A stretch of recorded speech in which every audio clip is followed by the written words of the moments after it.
الحمد لله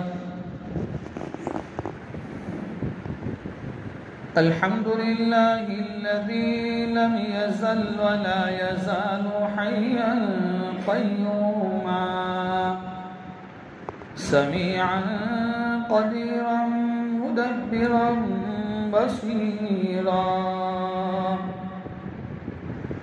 ونشهد أن لا إله إلا الله وحده لا شريك له ونشهد أن سيدنا ومولانا محمدا عبده ورسوله أما بعد فأعوذ بالله من الشيطان الرجيم بسم الله الرحمن الرحيم إن عدة الشهور عند الله 12 شهرا في كتاب الله يوم خلق السماوات والأرض منها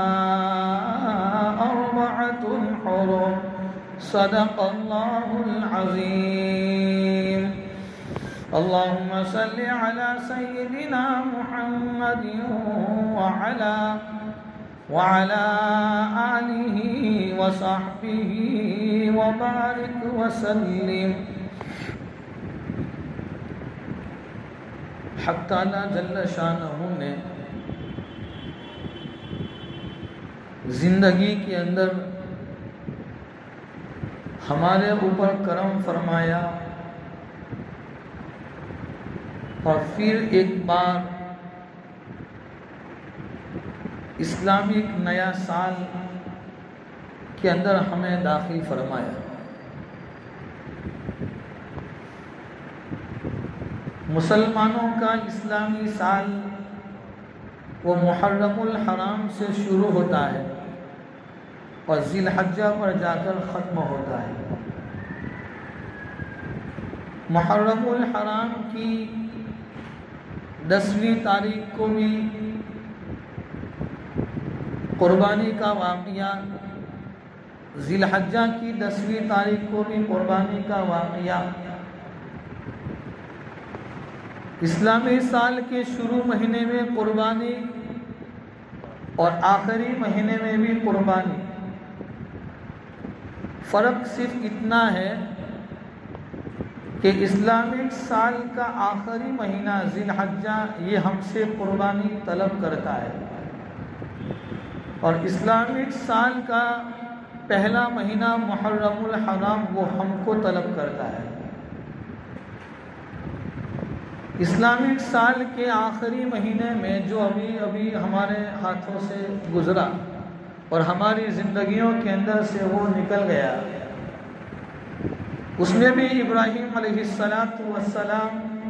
اور حضرت اسماعیل علی نبینا علیہ السلام کی وہ قربانیوں کا واقعہ ہم نے بارہا سنا اور ہم نے وہ قربانی اپنے ہاتھوں سے، جو قربانی کی ایک شکل ہے جس کو میں نے اور آپ نے اپنے ہاتھوں سے ذبح کی. اور آخری اس پہلے مہینے کے اندر بھی جو قربانی کا واقعہ ہے حضرت حسین رضی اللہ تعالی عنہ اور دوسری جو شہادتوں کے جو واقعات ہیں،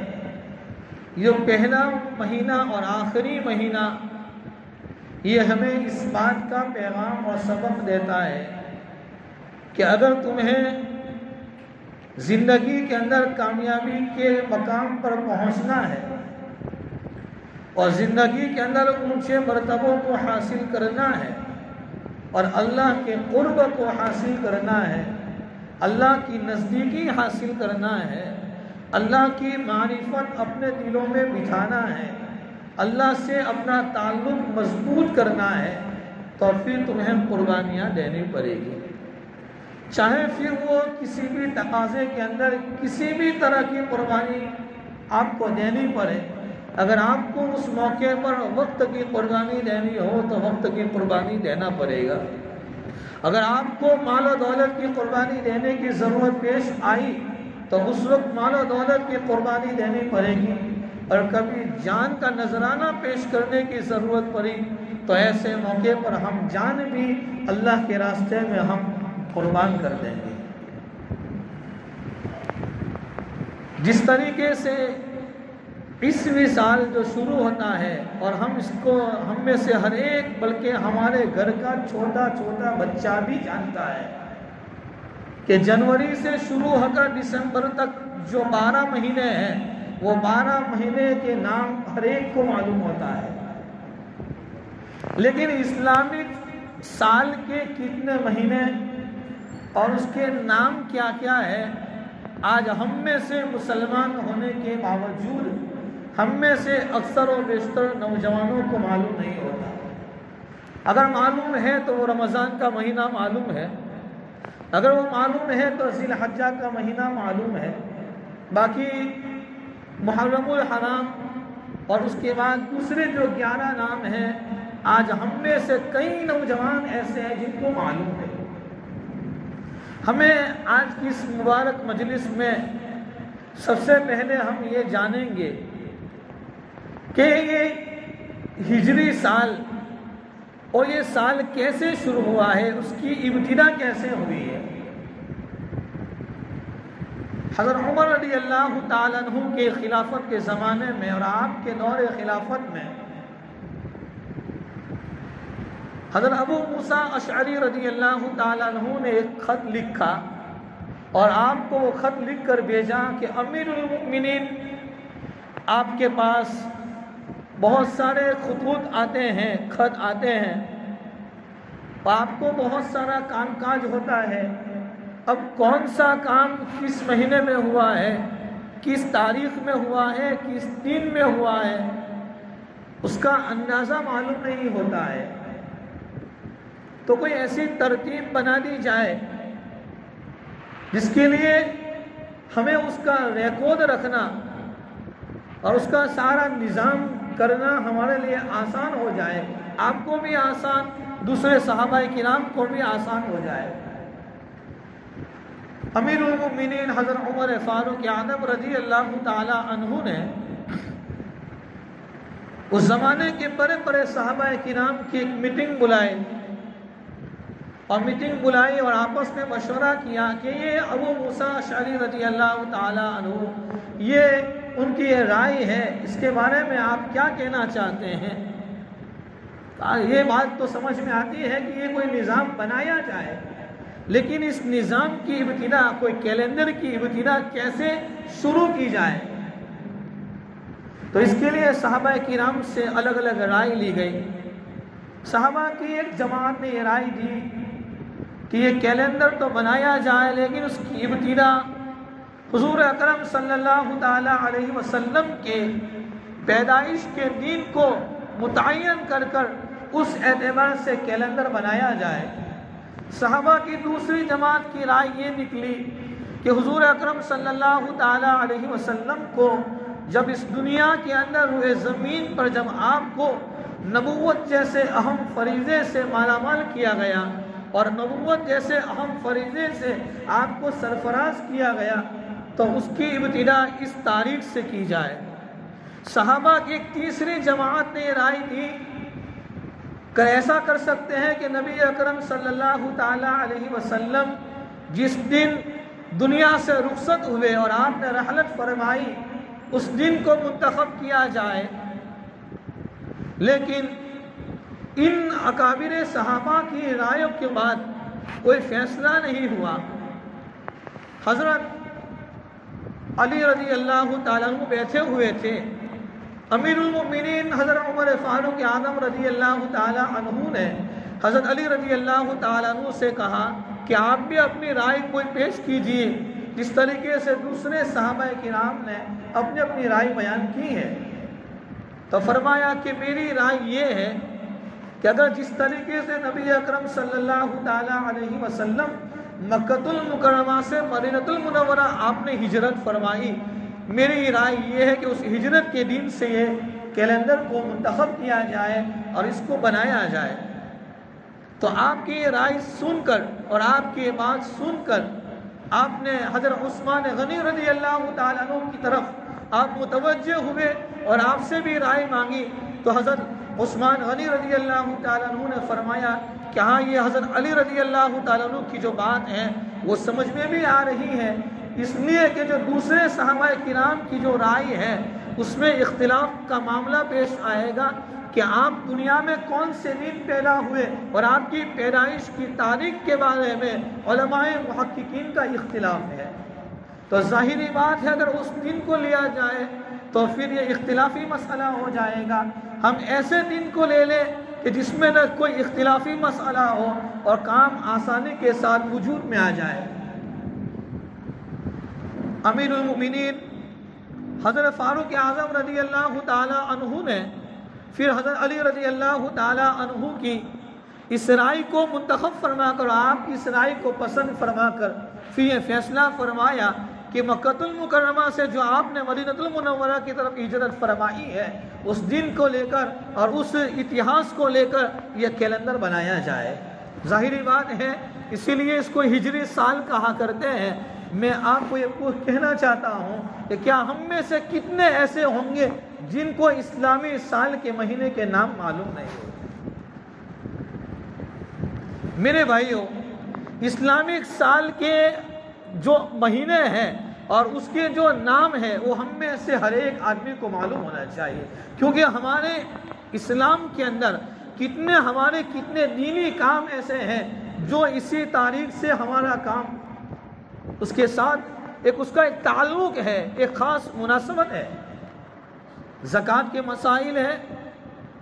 حج کے مسائل ہیں، وہ سارے کے سارے اسی اسلامی تاریخ سے وابستہ ہے۔ قربانی کے جو ایام ہیں وہ اسی تاریخ سے وابستہ ہے، نہ کہ یہ جنوری سے لے کر دسمبر تک۔ اگرچہ اس کا جاننا، اس کا علم رکھنا فرض کفایہ کے درجے میں ہے، لیکن آج ہمارے لیے ضرورت اس بات کی ہے کہ ہم میں سے ہر ایک کو معلوم ہونا چاہیے کہ یہ ابھی تو کتنے نوجوانوں کو معلوم نہیں کہ اسلامی نیا سال شروع ہو گیا۔ جب یہ دسمبر کی آخری تاریخ ہوتی ہے اور دسمبر کی اینڈنگ ہوتی ہے تو پوری دنیا کے اندر یہ ہنگامہ ہوتا ہے کہ ایک سال ختم ہو رہا ہے، ایک کیلنڈر مکمل ہو رہا ہے، نیا کیلنڈر شروع ہو رہا ہے۔ لوگ آتش بازی کرتے ہیں، پٹاخے پھوڑتے ہیں، نہ معلوم کون سے ایسے رسم و رواج کے اندر اپنے پیسے کو اور اپنی حلال کمائی کو ضائع اور برباد کر دیتے ہیں۔ لیکن جب اسلامی نیا سال شروع ہو گیا، آج 2 محرم الحرام ہو گئی، یہ مہینے کی پہلے مہینے کی 2 تاریخ ہو گئی، لیکن ہمیں معلوم نہیں۔ یہ بہت ضرورت ہے کہ ہم میں سے ہر ایک کو روزانہ معلوم ہونا چاہیے۔ تو یہ جو محرم الحرام کا یہ مبارک مہینہ ہے، محرم کا معنی ہی ہے عظمت والا، احترام والا،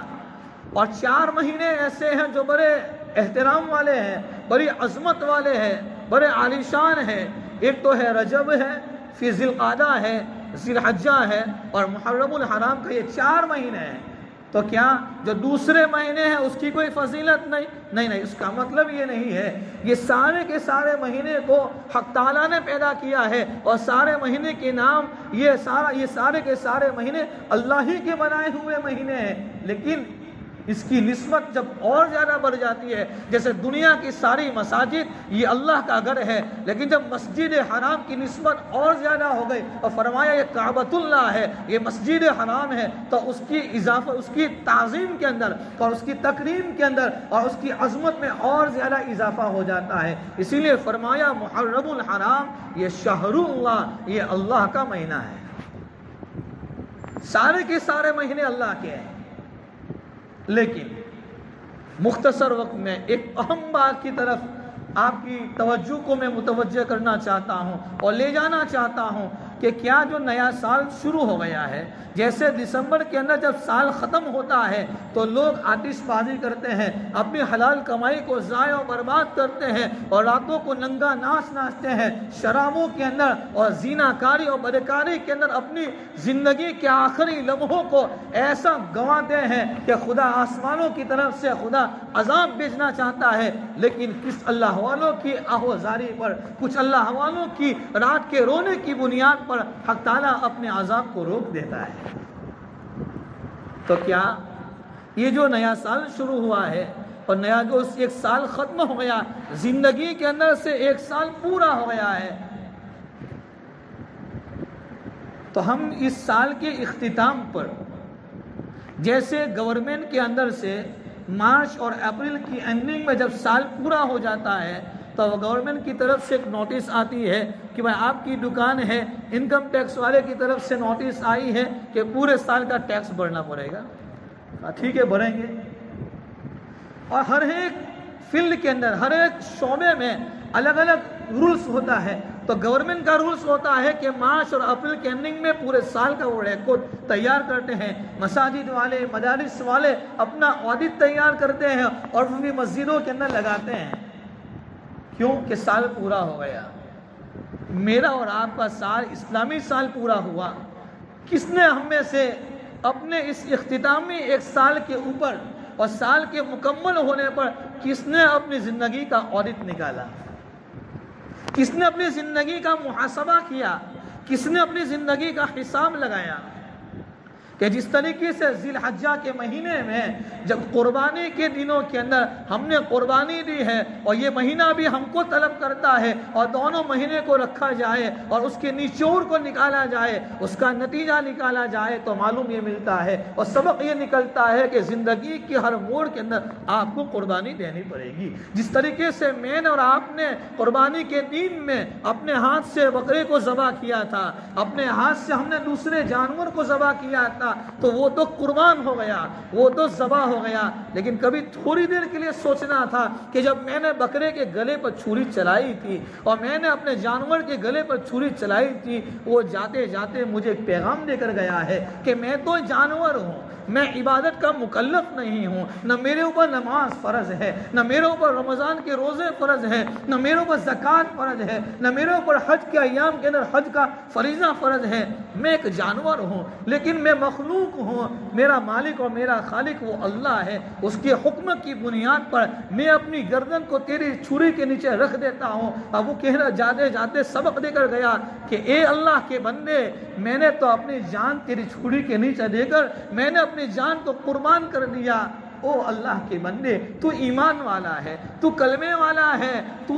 عبادتوں کا مکلف ہے. تیرے اوپر نمازیں فرض ہیں، تیرے اوپر رمضان کے روزے فرض ہیں، تیرے اگر تو مالدار ہے، صاحب نصاب ہے، تیرے اوپر زکوٰۃ فرض ہے. اگر تو مالدار ہے اور تیرے اندر استطاعت ہے، تیرے اوپر حج کے ایام میں حج کا فریضہ فرض ہے. کیا تو نے اپنی جان کو قربان کیا؟ کیا تو نے اپنے مال کو قربان کیا؟ او اللہ کے بندے، یاد رکھنا، میں نے اپنی جان کو قربان کر دیا، لیکن تو یہ سبق لے کے جانا کہ زندگی کے ہر موڑ کے اندر، زندگی کے ہر شعبے کے اندر، زندگی کے ہر مرحلے میں جب بھی دین کا کوئی تقاضا آ جائے، میں چاہے جان دینے کی ضرورت پڑے جان دینے کے لیے تیار ہو جاؤں گا. یہ پیغام دے کر گیا ہے.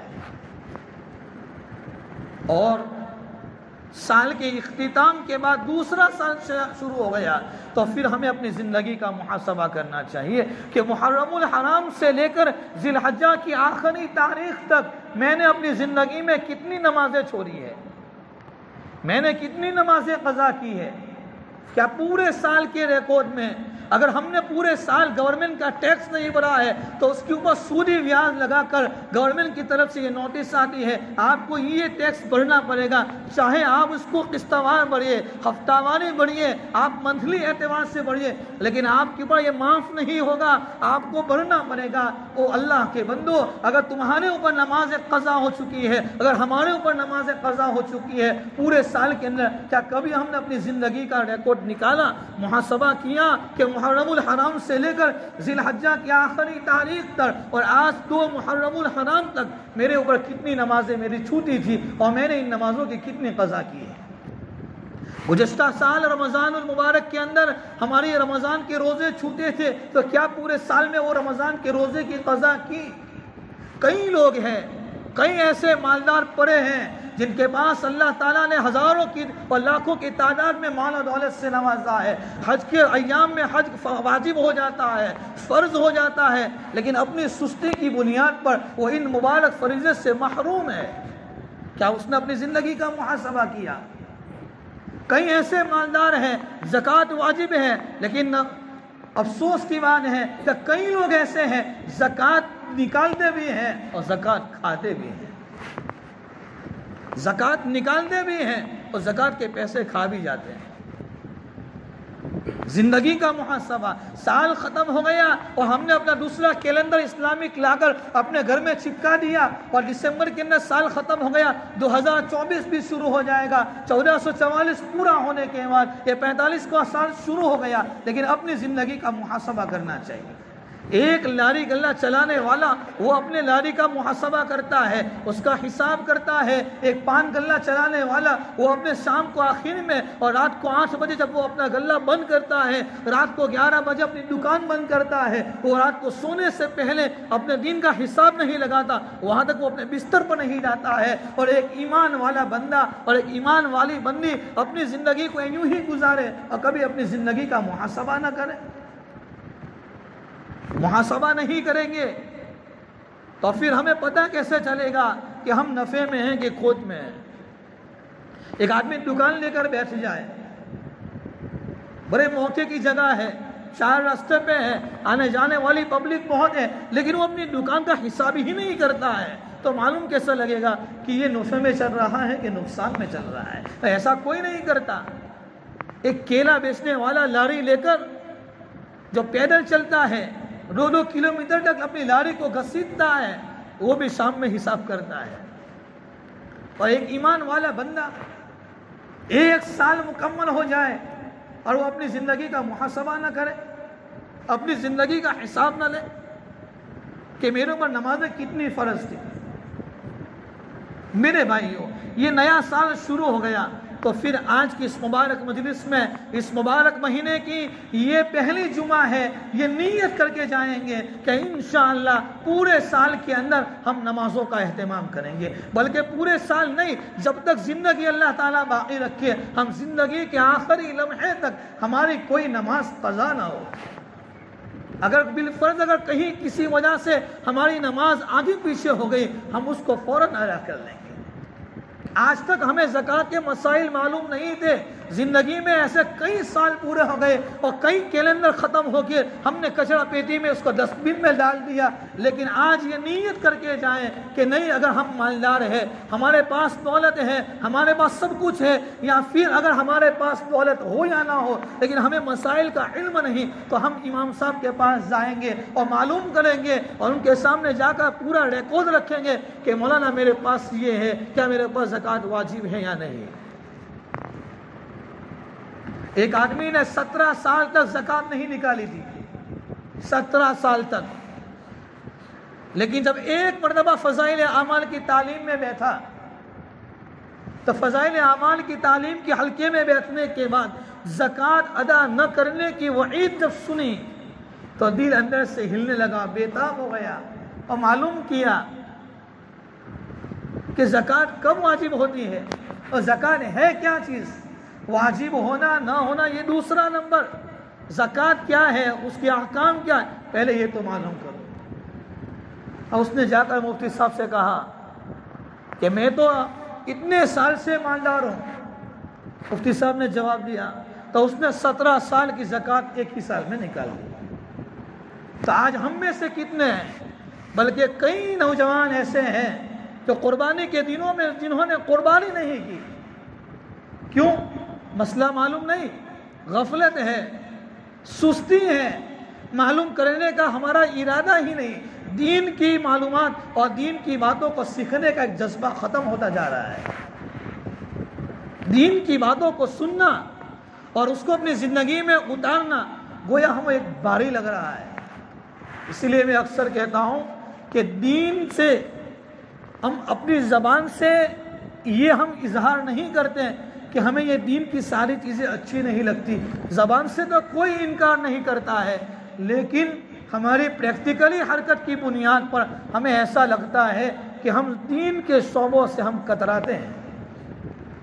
ہم بیزار ہوتے جا رہے ہیں۔ اسلامک سال نیا شروع ہوا، محرم الحرام کی 2 تاریخ ہو گئی، لیکن اپنی زندگی کا حساب نہیں کیا۔ زندگی کو بہترین اور خوشگوار بنانے کے لیے، بہترین اور میٹھی بنانے کے لیے اور کامیاب بنانے کے لیے سب سے پہلی ضرورت اور سب سے پہلا قدم امام غزالی رحمۃ اللہ علیہ فرماتے ہیں کہ محاسبہ ہے، پھر مراقبہ ہے، بہت ساری چیزیں ہیں، لیکن محاسبہ سب سے پہلے۔ تو یہ جو محرم الحرام کا جو مہینہ شروع ہوا، اس مہینے کی تاریخ، اس کی حقیقت، اس کی اہمیت ایک لمبی تفصیل ہے۔ پھر آنے والے ایام کے اندر جو عاشورے کا دن آ رہا ہے، اس کی بڑی فضیلتیں ہیں اس مہینے کے اندر۔ اسی لیے تو کسی صحابی نے آ کر اللہ کے نبی صلی اللہ تعالی علیہ وسلم سے سوال کیا کہ اللہ کے نبی رمضان المبارک کے روزوں کے بعد کون سے روزے رکھنا اور کون سے مہینے میں روزے رکھنا زیادہ افضل ہے؟ تو آپ نے فرمایا محرم الحرام میں، کہ نفل روزے رکھنا پورے سال میں اس مہینے کے اندر رکھنا یہ زیادہ فضیلت والا ہے۔ اس کا مطلب یہ نہیں کہ صرف پہلے 10 دن، پورے مہینے میں آدمی جب چاہے جتنے چاہے روزے رکھے، کیونکہ یہ مہینہ بڑی عظمتوں والا ہے، بڑی برکتوں والا ہے۔ تو اس مہینے کے اندر بھی قربانی اور ذی الحجہ کے مہینے کے اندر بھی قربانی، تو یہ دونوں طرف سے قربانی کا جو پیغام مل رہا ہے وہ ہمیں یہ مل رہا ہے آج کی مجلس میں کہ ہمیں زندگی کے ہر شعبے میں قربانی دینا چاہیے۔ اور قرآن کریم کی آیت ہے وَالَّذِينَ جَاهَدُوا فِينَا لَنَهْدِيَنَّهُمْ سُبُلَنَا وَإِنَّ اللَّهَ لَمَعَ الْمُحْسِنِينَ، جو ہمارے راستے کے اندر، جو ہماری اس محنت میں، جو ہمارے اس دین کی محنت میں جو مجاہدہ کرے گا، مشقتیں اٹھائے گا، تکلیفیں اٹھائے گا اور جد و جہد کرے گا، ہم اس کو منزل مقصود پر پہنچا دیں گے۔ حکیم الامہ تھانوی نور اللہ مرقدہ فرماتے ہیں کہ منزل مقصود پر پہنچانا یہ ہے کہ اللہ تعالیٰ اس کو انگلی پکڑ کر منزل پر پہنچا دیں گے۔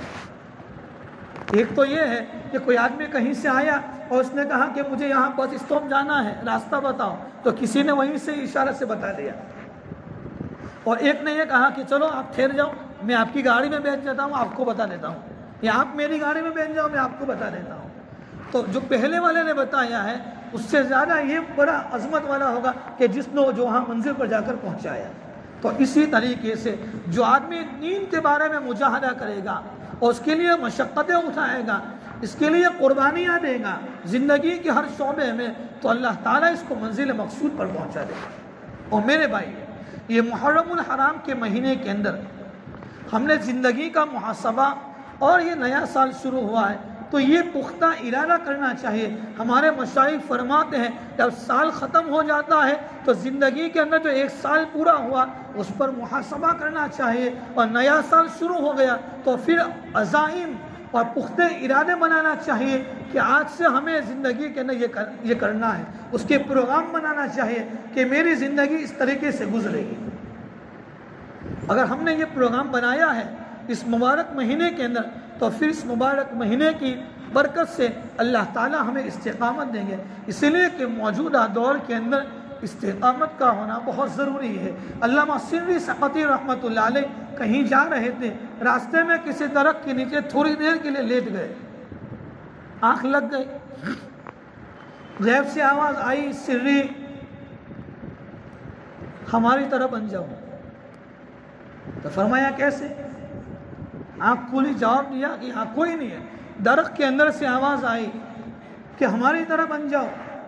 تو انہوں نے آواز لگائی کہ بھائی تمہاری طرح کیسے، تو درخت میں ہے؟ تو کہا کہ کتنے بھی ہوا کے جھونکے چلتے ہیں لیکن میری جڑیں زمین کے اندر مضبوط ہوتی ہے، چاہے کتنے بھی ہوا کے جھونکے آ جائیں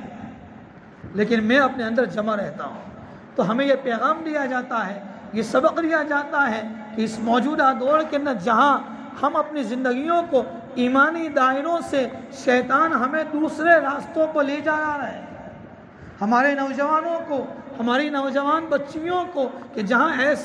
ایسے پاکیزہ ماحول سے شیطانی ہتھکنڈے اور اپنی نفسانی خواہشات کے جذبات یہ ہمیں کسی راستے سے لے جا کر ایمانی ماحول سے دوسرے ماحول میں جہاں لے جا رہے ہیں، ایسے موقع پر ضرورت اس بات کی ہے کہ ہم ایمان پر استقامت کے ساتھ جمے رہیں۔ اللہ تعالیٰ نے جو ایمان دیا ہے، جو عقائد دیا ہے، کیونکہ حسین رضی اللہ تعالیٰ عنہ کے واقعہ میں اور ان کی قربانی اور ان کی شہادت کے واقعے سے جو اہم پیغام ملتا ہے، اہم نقطہ ملتا ہے، وہ یہی سبق ملتا ہے کہ چاہے دشمنان اسلام کتنی بھی محنت کر لے، لیکن فرمایا یہ سر کٹ سکتا ہے لیکن سر جھک نہیں سکتا ہے۔ اسی طریقے سے ہمیں بھی دلوں کی گہرائیوں میں اس بات کو اتارنا پڑے گا، دنیا کے حالات کتنے بھی سنگین ہو جائے، کتنے بھی خطرناک ہو جائے، لیکن میں اپنے عقائد کو نہیں خراب کروں گا، میں اپنے ایمان کو نہیں بیچوں گا، میں 2 پیسوں کی لالچ میں اپنے ایمان کو نہیں بیچ سکتا، میں 2 کوڑیوں کی لالچ میں اپنے عقائد کو نہیں خراب کر سکتا، اس لیے کہ دنیا تو آج ہے کل نہیں ہے، اور ہزاروں لوگوں کو ہم نے اپنی آنکھوں سے دیکھا ہے کہ جن کے پاس لاکھوں دولت ہونے کے باوجود خالی ہاتھ دنیا سے گئے ہیں۔ ہم کو بھی ایک دن جانا ہے، اسی لیے اپنے ایمان پر استقامت کے ساتھ رہنا ہے۔ حضرت حسین رضی اللہ تعالی عنہ کا وہ واقعہ میں آپ کے سامنے ذکر کرنا نہیں چاہتا، لیکن ان کے واقعے سے جو اہم نقطہ ملتا ہے، اہم پیغام ملتا ہے، وہ یہی ہے کہ اگر یہ زندگی کے اندر آپ کی زندگی میں، آپ زندگی کے ہر شعبے میں کتنے بھی سنگین حالات آ جائے، دشمن چاہے تمہارے اوپر کتنے بھی اپنے حملے کرے، لیکن آپ کو اپنے ایمان کو نہیں بیچنا ہے، عقائد کو نہیں بیچنا ہے۔ اس کے لیے محنت بھی کرنا ہے، اللہ سے دعائیں بھی کرنا ہے۔ صرف دعاؤں پر کام نہیں چلے گا، دعاؤں کے ساتھ ہمیں محنت بھی کرنا ہے، وہ اعمال بھی کرنا پڑے گا، وہ محنتیں بھی کرنا پڑے گا، جس کے ذریعے سے ہم ایمان پر استقامت کے ساتھ باقی رہے۔ اللہ سبحانہ و تعالی سب سے پہلے مجھے، ہم تمام کو موت تک اور زندگی کے آخری لمحے تک ایمان کی سلامتی کے ساتھ اللہ ہم سب کو قائم و دائم رکھے، اور جب بھی دنیا سے جانے کا وقت ہو، اللہ ہر حال میں ہمیں ایمان کے ساتھ، کلمے کی سلامتی کے ساتھ دنیا سے جانا ہم تمام کو نصیب فرمائے۔ اپنے دعاؤں میں یہ دعا مانگنا چاہیے کہ باری تعالیٰ ہم دعاؤں میں صرف دنیا مانگتے ہیں، دنیا مانگو کوئی منع نہیں، لیکن ایمان کی سلامتی مانگو۔ دنیا ہے، اللہ نہ کرے کوئی ہماری حرکت، کوئی ہماری نحوست کی بنیاد پر دنیا سے جاتے ہوئے ایمان چھین لے گا۔ ایک واقعہ آخر میں سنا دیتا ہوں۔ ایک آدمی کا انتقال ہو رہا تھا، شاید سنایا ہو اس سے پہلے، یاد نہیں۔ ایک آدمی کا انتقال ہو رہا تھا، اور انتقال سے پہلے اس نے اپنے ہاتھوں کے اندر قرآن پکڑا۔ لوگ بہت خوش ہو گئے تھے کہ کتنا خوش نصیب بندہ ہے کہ اپنے ہاتھوں سے قرآن پکڑ کر جا رہا ہے۔ اس کو دیکھنے کے لیے محلے کے لوگ، رشتہ دار سب جمع ہو گئے، لیکن جب سب جمع ہو گئے، اپنے ہاتھوں میں، دونوں ہاتھوں میں قرآن پکڑ کر اس نے زور سے آواز لگائی اور اعلان کیا کہ یہ سارے کے سارے گواہ رہنا، میں دنیا سے جا رہا ہوں، اس قرآن کو انکار کرتا ہوں۔ قرآن یہ اللہ کی کتاب نہیں ہے، قرآن کا انکار کرتے ہوئے دنیا سے گیا۔ تو ایسے واقعات بھی ہیں، اسی لیے ایمان کی سلامتی، کلمے کی سلامتی اللہ سے دعاؤں میں مانگنا چاہیے۔ اللہ سب سے پہلے مجھے، ہم تمام کو عمل کی توفیق نصیب فرمائے۔ آمین وآخر دعوانا ان الحمدللہ رب العالمین۔